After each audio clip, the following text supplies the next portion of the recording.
오늘은 여러분들이 많이 기다리시는 미국의 정치 이야기 코너죠. 아시안 아메리칸 유권자 연맹의 테렌스 박 대표 늘 언제나 전화로 여러분들을 기다리고 있습니다. 안녕하십니까? 안녕하십니까. 굿모닝. 올해는 그 어느 때보다도 참 이 어수선한 그런 해인 것 같아요. 네. 대선을 이제 한 40여일가량 앞두고 있는데 또 시장께서는 연방 기소가 됐죠? 예. 여러분들께서 그 기소된 소식은 뉴스를 통해서 많이 인지하고 계시리라 보고, 네.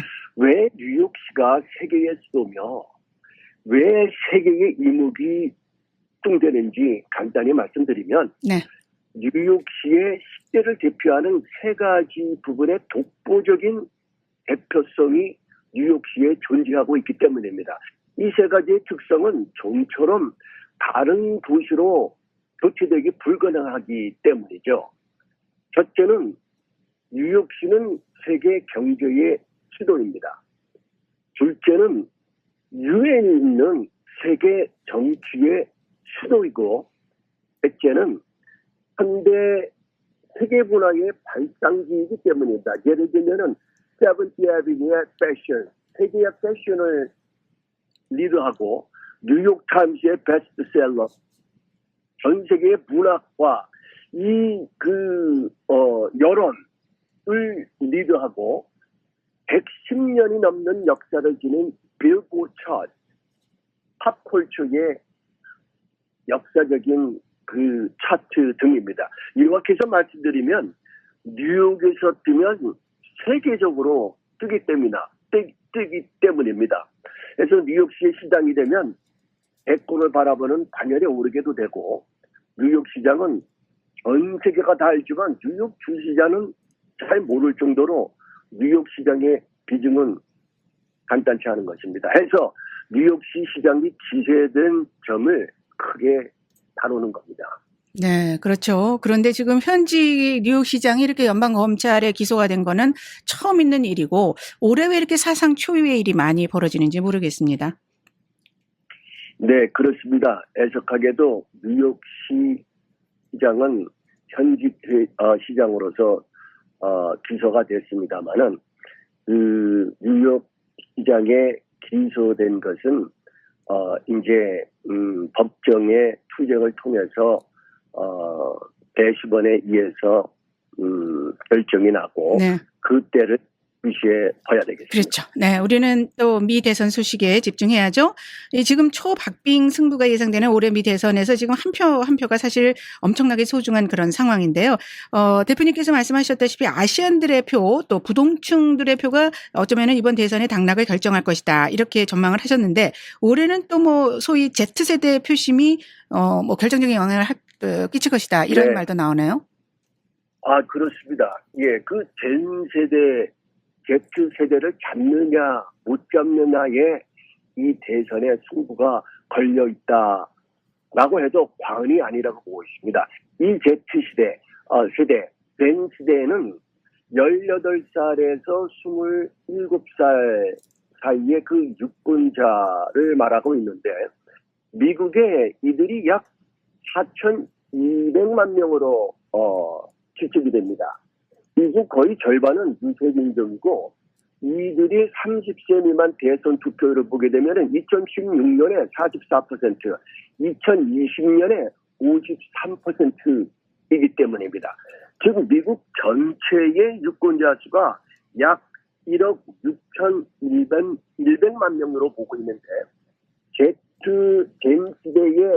세대의 투표율을 50%로만 잡아도 4,200만 명에서 절반은 2,200만 명의 유권자인데, 이는 전체 미국의 유권자 수의 약 14%를 차지하고 있는 표라고 볼 수 있기 때문입니다. 14%라는 표는 당락을 결정짓기에는 충분하다는 수학적 계산인 것 때문이죠. 네. Z세대는 1990년대 중후반에서 2000년대 초반 출생한 세대를 말하는 것입니다. 이번 대선의 최대의 격전지인 펜실베니아, 조지아, 애리조나, 미시간, 네바다, 노스캐롤라이나, 위스콘신, 등 7개 정학주에서 18세, 27세, 즉 젠 유권자 수는 약 780만 명으로 투표에 참여할 수 있습니다. 미국에서는 유권자 등록을 해야만 투표를 할 수 있는데 네. 그렇기 때문에 지금 현재 각 지역 대학에서는 유권자 등록을 적극적으로 안내하는 투표를 동의하고 있습니다. 젠세대 유권자 측의 특징인 이들은 어린 시절부터 스마트폰을 쓰고 온라인 환경에 적응한 아주 익숙한 디지털 네이티브라는 특징이 있습니다. 그리고 코로나 대유행과 코빅 대유행과 학교 봉쇄로 말미암아서 화상 학창 시절을 겪은 세대라고 볼 수 있습니다. 네. 이 연령대는 과거 투표 집단으로서의 영향력이 미미했지만은 조 바이든 대통령과 도널드 트럼프 전 대통령이 맞붙었던 2020년 미국 대선에서는 확실히 그들의 존재감을 보여주었습니다. 그 예로 이들의 투표율은 2016년 대선에서는 44%, 2020년 대선에서는 53%로 뛰어올랐으며 특히 2020년 선거 당시 대학생의 3분의 2가 투표를 한 기록이 있습니다. 하버드 케네디 정치연구소의 투표에 대한 Z세대와 밀레니얼 세대, 즉 80년대 초반, 90년대 중반 정도의 출생에 한 사람들의 높은 선거 참여의 열정이 이번 대선에 결정적인 역할을 할 가능성이 있다고 진단했습니다. 네. 그래서 네. 해리스 후보와 트럼프 후보는 대학 캠퍼스와 그 소셜 미디어 디지털 광고에 많이 지금 활동하고 있고 네. 전국적으로 청년 저직원도 2배나 늘리면서 네. 캠퍼스에 아주 혈전을 벌이고 있습니다. 네. 또 이런 가운데 지금 양측 후보가 굉장히 초박빙 상태를 보이고 있죠? 지금 어떤 지지율? 네, 그렇습니다. 적극적으로 아주 대립적인 양상을 보이고 있는데 예. 해리스 부통령은 중산층을 강화하는 정책이 대통령으로서의 목표이고 집권의 이유로 삼을 것을 맹세하고 중산층에 적극적으로 다가가고 있습니다. 집권 시 이들을 위해 감세 등 대대적인 혜택을 제공하겠다고 공약을 하고 있습니다. 즉 1억 명 이상의 중산층이 세금 우대 혜택을 받을 수 있도록 할 것이고 구체적으로는 젊은 부부가 아이를 낳으면 첫 해에 $2,000의 신생아세 공제를 제공을 하고 영유아비 노인들 돌봄 비용과 간병 비용을 낮출 것이라고 공약하면서 그리고 또 아울러 중산층을 위해서 300만 채의 새 주택 건설 및 임대를 위한 부동산 개발자 업자들과 건설업자들을 협력해서 첫 주택구입자에게 계약금 용도로 2만 5천 불을 지원할 것이라고 말했습니다. 또 식료품 바가지 가격을 막는 사상 첫 연방 차원의 입법에 나설 것을 공약하기도 했습니다. 이렇게 자기 자신의 그 정책을 바꾸면서 아울러 해리스 대통령은 자신은 자본주의자라면서 사회주의 이념에 기반한 정책이 아닌 자본주의 이념에 입각한 실용적 정책을 추진하겠다고 자신의 노선을 분명히 밝히기도 했는데 이에 맞서서 트럼프 전 대통령은 관세와 법 인세를 활용한 제조업 국내 회기를 핵심적으로 경제 정책을 제시하면서 위대한 미국 만들기 정책으로 반격을 가하고 있습니다. 세계화와 자유무역의 대세를 이루는 동안 미국 밖으로 나간 제조업 시설들을 관세 확대와 법인세 인하로 회귀하게 함으로써 국내 산업과 일자리를 살리고 그에 따라 세수도 확충토록 하겠다는 것입니다.